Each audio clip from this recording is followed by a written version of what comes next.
Sometimes I think it's a sin when I feel like I'm winning when I'm losing again. Toronto Maple Leafs dropped Game 1 4-2 to the Florida Panthers. Thank you to the legendary Gordon Lightfoot for the quote, "May you rest in peace," a true Canadian icon. Another Canadian icon, a Canadian legend, not here tonight. Matty Lang, a little under the weather. He sends his best, but not feeling too hot. And rather than sniffle and cough his way through it, he's going to sit this one out, hopefully rejoin us for Game 2 on Thursday. My name is Matt Robinson. Thank you so much for checking out the show on social media at Tall Can Audio. Give us a follow there. Make sure you're subscribed to the podcast wherever you're hearing us right now. One thing we've been dealing with around here is it's been a while since we've been out of the first round, right? Doing these post-game shows isn't that taxing. You do it for like 10, 12 days, and then the Leafs are eliminated and you go back to normal. But not just that. It's the creative team has been exhausted in here, right? The last 2 years it was Buds versus Bolts, and that was, I don't know, it's easy enough with the alliteration, right? As we title these episodes, there's really nothing any good when it comes to the Panthers. Buds versus Cats, I guess. FLA versus GTA, I guess maybe is a thing. Round 2 in blue, I think right now, or blue in round 2 maybe is better. We're still wrestling with it. If you have any suggestions, I don't really care about the alliteration, but it's got to be quick, right? It's got to be short, in and out, just like that, because you only have so much space when you title these episodes. So that's what I've been wrestling with. Honestly, the last day or two is like, I don't know what the hell to title this particular series. If the Leafs had just, gone down and been eliminated, I wouldn't have had to to try and come up with something. But perhaps it's a small sacrifice, a small price to pay. But if you have any ideas, let us know, like I said, because coming up blank over here. Interesting game. Couple different things to dive into, a couple different ways of looking at it, but no way around the fact that you're down 1-0 to an inferior opponent. And we can get into how inferior they are. Judging by tonight, not super inferior. Lots of stuff we can talk about. I just want to quickly say two things. Thursday morning, our buddy Chris Hoffley returns to the podcast. If you've been around for a while, you know that we recently made a bet. Some Oshawa beers versus some Ottawa beers and some charitable donations. Riding on the Oshawa Generals Ottawa 67 series. The 67s, of course, cleaned out the Jennies pretty comfortably. So I had to collect some Oshawa beers. They are here in the studio. And I told Hoff, that's as far as they're coming.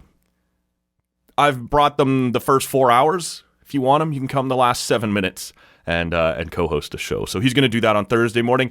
Also, just quickly, our buddy Matt, a longtime listener, gives us all kinds of great feedback on the podcast. We hear from him all the time.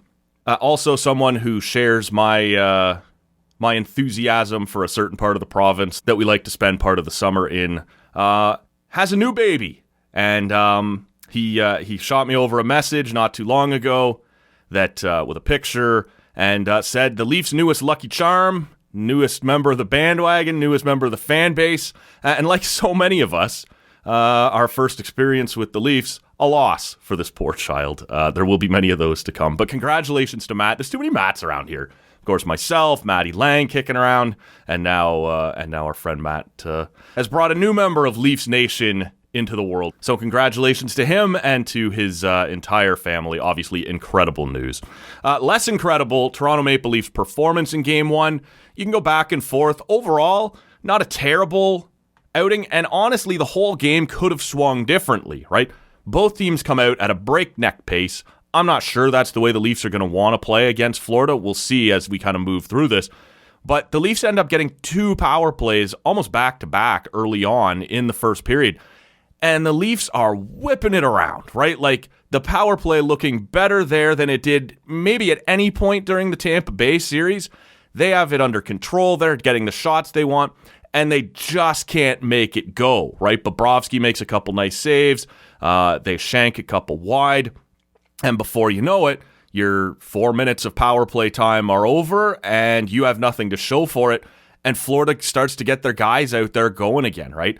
And it continues to be played at a bit of a breakneck pace. And Florida kind of swings the momentum throughout the later stages of the first period. They get a goal there early on. Nick Cousins gets that done on a line that is going to be annoying to you for as long as this series lasts, along with Sam Bennett and Matthew Tkachuk.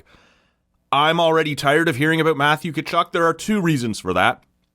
One is because he's very good, and he's going to irritate you by being good at getting under your skin, at putting up points, and in just being in your face all the time, right? That's what Matthew Tkachuk does. But also, the media now already has turned him into the second coming of hockey Jesus Christ, and it's a bit much. He certainly is, I believe, now tied after this game for the playoff lead in points. He's been very good, and actually had, in a non-Connor McDavid world, perhaps an MVP season. So he should be talked about. You should be watching over him. You should be keeping an eye on him, and the media should be talking about him. But man, they've already anointed him as this unstoppable force. Well, he's been stopped. Edmonton basically took him right out of the series last year in the Battle of Alberta and made him a complete non-factor. So it can be done. And Toronto's going to have to be better because Tkachuk put up 3 points today, and if he's going to do that every game, you won't be around long enough to become annoyed with him. Now, they, of course, take a penalty late in the first period, manage to get through a lot of it there and get to the intermission, as the Leafs had been known to give up a lot of late period goals there, especially in round one. And then in the second period, the Leafs start to get it going. And already after one period of round two, there was already a ton of criticism on Sheldon Keefe. Lots of Twitter action talking about how he's being outcoached by Paul Maurice, of all people. Let's settle down. Paul Maurice is amongst one of the most mediocre coaches you've ever seen in the National Hockey League. Just take a quick look at his record and then take the time to break down the years that he's had fantastic goaltending and the years that he's had subpar goaltending, and you can figure out pretty quickly how he gets to success. It's not really a criticism. That's how a lot of coaches get their wins, right? We've talked about that before. You show me a great goalie and I'll show you a great coach, and vice versa, because the goalie covers up for a lot of your mistakes. And Paul Maurice, maybe more than any coach in NHL history, can be defined by that, right? Having Connor Hellebuck for the last several years helped reinflate Paul Maurice's coaching record over the last little while. And so it was a little early to be calling for Sheldon Keefe's head. That's not to say Keefe was perfect, but you could take a look in the second period and see, oh shit, the Leafs are carrying the play again now. They made the adjustments, and they were absolutely carrying the momentum through most of the second period. So absolutely no tweets in the second period referencing what a nice job Sheldon Keefe had kind of seeing what was done, making the necessary adjustments to turn things around. That's just how the internet works, but it's worth pointing out here. So the Leafs do come back. They're carrying that momentum. They're dominating large swaths of the second period, and they get the thing tied back up. And then late in the third, a horrible mistake by Jake McCabe, who, let's be real, did not have a great game here. He delivers a terrific hit, but then ends up continuing in way too deep. When you have that kind of momentum and you're a defenseman and not really an offensively strong defenseman, you can't be carrying on that far into the offensive zone when you're not really backed up, late in the period. You've come back this far. You've got the momentum. You just now, I don't know, maybe you want to keep trying to pour it on, and obviously that's what he was thinking. But really at that point, you're trying to probably get to the intermission and go, okay, see, we've tied it up, and now we can sprint to the finish with the Florida Panthers. And we're going to talk about the sprint factor in this series in just a second, because I think it's going to be important. Instead, like I said, he delivers the hit, which was great, and he had a couple of really nice big hits in this game. But he carries on into deep. All of a sudden, Carter Verhaeghe gets going, and I don't really know what TJ Brody was doing there either, as he gets absolutely beat bad, and Verhaeghe walks in, and he had a very, very quiet 40-goal season down in Florida this year, so he's not really a guy that you're going to want to be giving easy access to your net, and just sort of, really not a good play. So now you go to the second intermission, you're down one, like it's hardly the end of the world, but you could have been tied, and you've certainly blown your momentum. And into the third period, Leafs play pretty well again, but Florida kind of gets their feet back underneath them as well. And then Jake McCabe makes another boneheaded play with a trip and gives Florida what's going to be a power play, but they whip it around in the Leafs zone pretty well, just on the 6-on-5 on the delayed penalty, and they end up getting the goal there, and you know, the power play becomes irrelevant and is negated. And, you know, that's basically it. You know, the Leafs have enough firepower that it's not over, but it's far less likely that you're going to get this back. You know, again, your momentum is killed. You're now down by 2, and Bobrovski is having a pretty good game. So it really put them in a bad spot, and I really like a lot of the physical elements that Jake McCabe brought in this game, and he's had some very difficult matchups already in these playoffs, but a couple of really boneheaded plays in this game really cost them. So hardly off the Jake McCabe bandwagon. I'm not sending him into the press box next with Justin Hall or anything like that. But a couple of opportunities there for him to make a smarter decision where he doesn't, and it really hurt them bad in this game. I guess we should probably talk about Bobrovski a little bit because he had a pretty strong game. He might have been, coming into this series, the biggest X factor that you were going to have to try and deal with, right? We've seen the really good Sergei Bobrovski. He's won 2 Vezina trophies as the best goalie in the league. Like, he's no pushover. And he used those 2 Vezina trophies to get himself a $10 million contract down in Florida. And ever since then, pretty big question mark, right? When he's good, he's very good. And when he's not, he's virtually unplayable, which is illustrated by the fact that they didn't even start him against Boston in Game 1. They went with this guy, Alex Lyon, a career minor leaguer who had a bit of a run and helped get Florida in. And Paul Maurice makes the call, I'm putting my $10 million guy on the bench, and I'm starting Alex Lyon. At some point, the Bruins are doing what the Bruins were expected to do through the whole series, and they are kind of running Florida's show. And Paul Maurice decides it's time to go to Bobrovski. And he frames it pretty well. There's a moment where the media is asking him, you know, why are you making the switch now? And instead of kind of roasting Alex Lyon or whatever, he says, hey, our guys have got us to a certain point here in this series. Now we need our veterans to stand up and be the ones to get it done. And he's one of those. It's a fair enough comment, right? But really, Alex Lyon wasn't getting it done. And you probably should go down with your $10 million goalie if you're going to go down. But they didn't go down. They battled back from 3-1 down in the series, and Sergei Bobrovski played really well for the most part. Now, in Game 7, some ass-clenching moments from that guy, right? Some crazy rebounds he's letting out. I think there's one in like the last minute of the third period that could have ended their season. He wasn't great in Game 7, but he was good enough to win. And I said this to you guys when we talked after Game 5 of the Leafs versus Lightning series. Did we get Vasilevski'd, or did we just not play very well?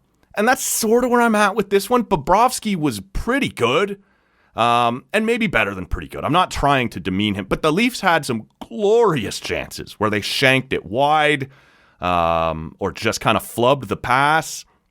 And so I think Bobrovski was good enough to make the saves that they needed him to make, but I'm not sure Toronto made it all that difficult on him, so we'll see, right? I'm not making a statement yet that we're going to get the bad Bobrovski and the Leafs should be running him out of the building, or that, oh my God, he's rediscovered his Vezina, caliber numbers and the Leafs are in huge trouble. It's kind of hard to make that call coming out of this game. I thought, like I said, Toronto was pretty good. I thought he was very good, but I'm not sure he stole this for Florida or anything like that. In many ways, Toronto kind of stole this from themselves.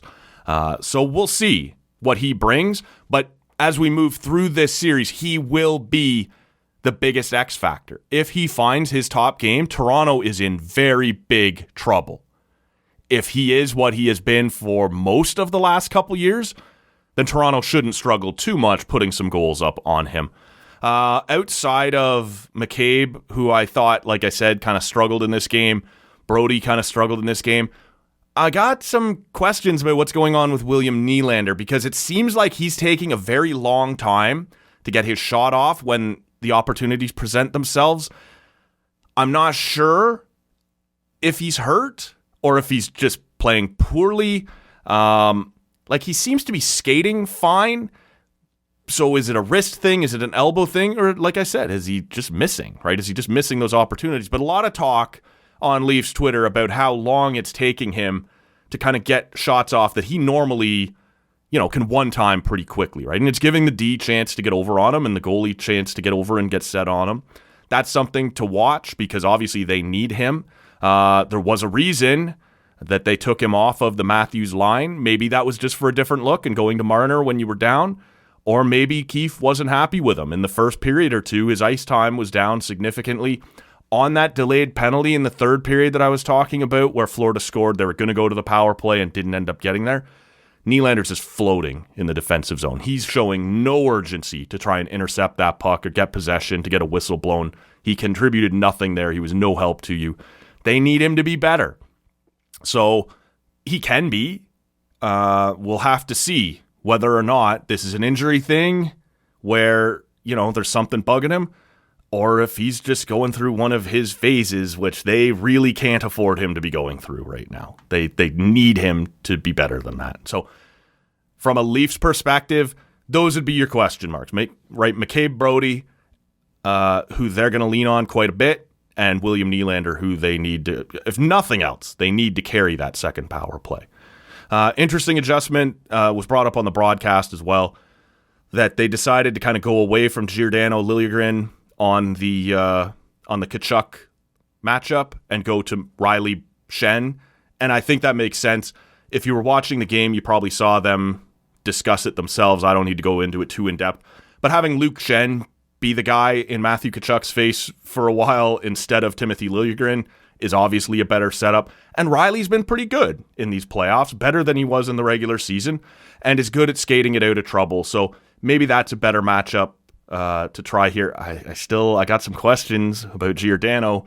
I think a lot of us were happy to blame it all on Justin Holl making him look bad, but can't use that excuse now. There was some talk in the post-game show about whether or not you'd go back to 11-7, use Giordano as kind of a penalty kill guy and a defensive zone guy, and then you could use Gustafsson to help you break out when you need some help getting through the neutral zone and things like that.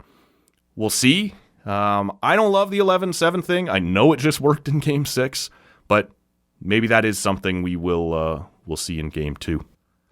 Quickly, before we get out of here, I was having a laugh on Monday morning. The media was all aflutter, as was hockey Twitter, that the Florida Panthers were only going to make ticket sales to their home games available to people with U.S. zip codes or U.S. credit card holders, trying to keep Leaf fans from coming down. First of all, I don't have a whole lot to say on it because I think A, it's stupid, and B, it's not going to work. Leaf fans will infest your building, whether you want them to or not. But in theory, you should have enough faith in your own fan base to sell out your building, and they don't, so whatever. And I'm not buying into this small market Florida Panthers. Miami is not a small market. You've just done a shitty job of growing your fan base. So I have no sympathy for them in that regard either, which a couple people tried to come at me with. What I was laughing though on Monday is I had a buddy text me. He's like, it's the Del Boca Vista phone call. And it took me a second, but for those of you guys who are Seinfeld fans, Del Boca Vista is the retirement community that Jerry's parents moved to. And at some point, George's parents decide that they might move down there. And George's dad is kind of crazy. He's kind of annoying.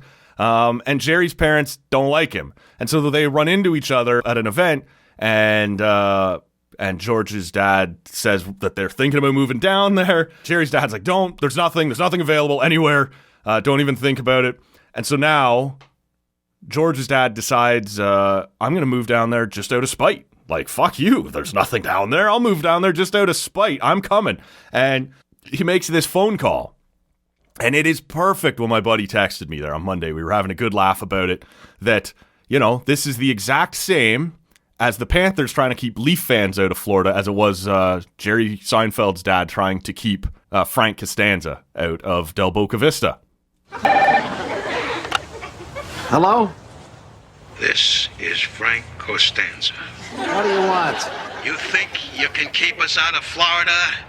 We're moving in lock, stock, and barrel. We're going to be in the pool. We're going to be in the clubhouse. We're going to be all over that shuffleboard court.